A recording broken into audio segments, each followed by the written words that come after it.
वैसे 26 अगस्त को सप्तमी है। उदय काल के अनुसार, पंचांग के अनुसार सप्तमी है और ये सप्तमी सवेर में 8:20 पर समाप्त हो जाता है। तो यही योग हम गृहस्थों के लिए सर्वोत्तम योग है। परंतु स्मार्ता नाम, ये स्मार्त कौन होते हैं? जो सन्यासी हैं, त्यागी हैं।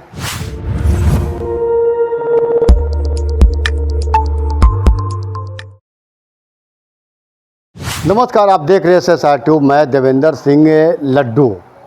पर्वों का दौर शुरू हो गया है। आप सावन महीना से जब देखिएगा तो लगातार हिंदू सनातनियों लोग का पर्व जो है वो लगातार चल ही रहा है। कभी सावन है तो अब जो है पर्व वो आ रहा है, हिंदुओं का महान पर्व है कृष्णाष्टमी। कृष्णाष्टमी वाले दिन भगवान श्री कृष्ण की और जन्म मनाते हैं और काफ़ी धूमधाम से लोग मनाते हैं। वो इनका ऐसा जन्म है कि जो देर रात्रि 12 बजे के लगभग जन्म होती है। इस बार कृष्णाष्टमी 2 दिन, ऐसा मानना है कि लगातार देखा जाता है तो कृष्णाष्टमी जब जब आता है तब तब 2 दिन ही मनाया जाता है। पहला जो होता है ब्राह्मण समाज का या फिर गृहस्थ का। इस बार हम सीधे चलते हैं, पटना सिटी के पुरोहित हैं, पुजारी हैं, पंडित वंशवर्धन शर्मा जी से वो जानकारी लेंगे कि इस बार कृष्णाष्टमी कितने तारीख को गृहस्थ का है और कितने तारीख को ब्राह्मण का है। हम सीधे चलते हैं, क्या कुछ कर रहे हैं वो। जन्माष्टमी भाद्रपद कृष्ण अष्टमी को मनाया जाता है। रात्रि में 12 बजे भगवान श्री कृष्ण का जन्म रोहिणी नक्षत्र में हुआ था। इस बार जन्माष्टमी 26 अगस्त को मनाया जाएगा गृहस्थों के द्वारा। जो भी गृहस्थ हैं वे 26 तारीख को 26 अगस्त को जन्माष्टमी मनाएंगे। वैसे 26 अगस्त को सप्तमी है। उदय काल के अनुसार, पंचांग के अनुसार सप्तमी है और ये सप्तमी सवेर में 8:20 पर समाप्त हो जाता है और उसके बाद अष्टमी का योग आता है। रात में 9:20 के बाद रोहिणी नक्षत्र का आगमन हो जाता है। तो हम गृहस्थों के लिए, जो भी गृहस्थ हैं उनके लिए, गृहस्थ में जाति नहीं हुआ करता है, गृहस्थों के वर्ण नहीं होते हैं, वो एक ही वर्ण है गृहस्थ। तो जो गृहस्थ हैं उनके लिए जन्माष्टमी 26 तारीख को शुभ है। रोहिणी नक्षत्र, अष्टमी, इन दोनों का योग प्राप्त होता है। इन दोनों के योग से भगवान श्री कृष्ण का जन्मोत्सव मनाया जाएगा। परंतु स्मार्ता नाम, ये स्मार्त कौन होते हैं? जो सन्यासी हैं, त्यागी हैं। इनकी भी कोई जाति नहीं होती है, कोई वर्ण नहीं होता है इनका, तो एक ही वर्ण होता है त्यागी। भगवत कृपा में लगे रहने वाला, भगवत की भक्ति करने वाला। स्मार्तों के लिए जन्माष्टमी 27 तारीख को है। 27 तारीख को उदय काल का अष्टमी है, जबकि 6:35 पर अष्टमी समाप्त हो जाता है और नवमी प्रारंभ हो जाता है। रोहिणी नक्षत्र भी उस दिन रात में जन्म काल में नहीं प्राप्त होगा।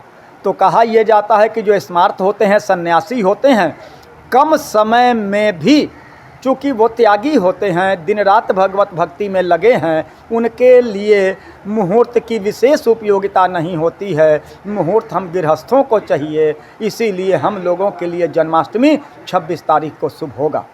और बड़े प्रेम से जो लोग भी भगवान श्री कृष्ण को अपना बना लेना चाहते हों, भगवान श्री कृष्ण को अपनी ओर मोड़ लेना चाहते हों, बड़े प्रेम से भगवान की भक्ति करें। अरे सृष्टि में एकमात्र देव ऐसे हैं जो चोर कह के प्रणाम करने से भी खुश हो जाते हैं। भगवान श्री कृष्ण तो वैसे देव हैं जिनको चौराग्र गण्यम कहा जाता है। इनके लिए प्रणाम करके कहा जाता है, ब्रजे बसंतम नवनीत चौरम गोपांगनानाम यदुकूल चौरम श्री राधिकायाम हृदयस्य चौरम अनेक जन्मार्चित पाप चौरम चौराग्र गण्यम पुरुषम नमामि। जो सामान्य भक्त हैं, हम गृहस्थों के लिए, सबके लिए, जो मंत्र को नहीं जानते, ओम नमो भगवते वासुदेवाय, श्री कृष्ण गोविंद हरे मुरारी, हे नाथ नारायण वासुदेव।